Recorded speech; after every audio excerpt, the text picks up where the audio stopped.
Hi friends, welcome to Jeenat's world. இன்றைக்கி நம்ம சேனலில் 3 யூஸ்ஃபுல்லான டிப்ஸ் தான் பார்க்க போகிறோம்.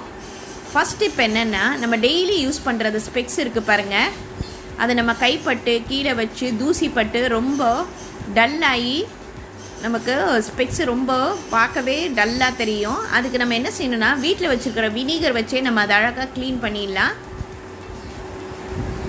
ஒரு 2 ஸ்பூன் வினிகர் ஊற்றிக்கலாம். ஸ்பெக்ஸை துடைக்கிறதுக்குன்னே ஒரு துணி கொடுத்துருப்பாங்க பாருங்கள், அந்த துணியை வச்சே நம்ம வினிகரில் லேசாக முக்கிக்கலாம்.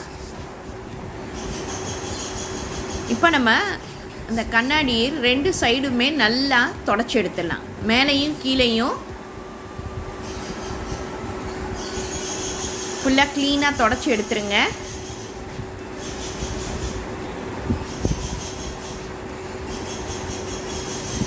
இப்போ பாருங்கள், நல்லா பளிச்சுன்னு ஆயிடுச்சு, புதுசாக வாங்கின கண்ணாடி மாதிரி ஆயிடுச்சு.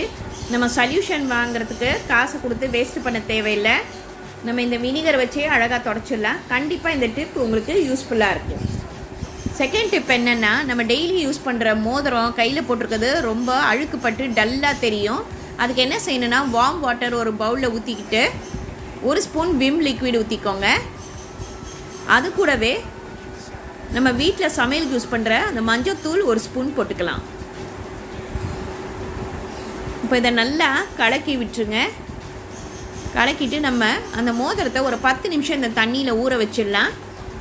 10 நிமிஷம் கழித்து நம்ம ஒரு ப்ரெஷ்ஷை வச்சு அந்த மோதிரத்தை நல்லா தேய்ச்சிடலாம். லேசாக தேய்ச்சாவே அந்த அழுக்கெல்லாம் ஈஸியாக வந்துடும். இப்போ ப்ரெஷ்ஷில் நல்லா தேய்ச்சிட்டு நல்ல தண்ணியில் நம்ம அதை கழுவி எடுத்துடலாம். இங்கே பாருங்கள், ஃபஸ்ட்டு பார்த்ததுக்கும் இப்போது எவ்வளோ பளிச்சுன்னு இருக்குது. எல்லோரும் புதுசாக மோதிரம் வாங்கினீங்களான்னு கேட்குற அளவுக்கு நல்லா பளிச்சுன்னு ஆகிடும். 3வது டிப் என்னென்னா, நம்ம தேங்காய் உடச்சி ஃப்ரிட்ஜில் வச்சோன்னா சில நேரம் அது காஞ்சி போய் நல்லாவே இருக்காது. அதுக்கு என்ன செய்யணுன்னா, தூள் உப்பை லேசாக எடுத்து நம்ம அந்த தேங்காய் மேலே நல்லா தடவி விட்டுறணும். இந்த மாதிரி ஃபுல்லாக தடவிட்டு ஒரு பிளாஸ்டிக் கவரில் நம்ம இதை கவர் பண்ணி ஃப்ரிட்ஜில் வச்சுட்டோன்னா 10 நாள் ஆனால் கூட நம்ம அப்போ தான் தேங்காய் உடைச்ச மாதிரி தேங்காய் நல்லா ஃப்ரெஷ்ஷாக இருக்கும். கண்டிப்பாக இந்த டிப் எல்லோரும் உங்களுக்கு யூஸ்ஃபுல்லாக இருக்கும்னு நினைக்கிறேன். தேங்க்யூ.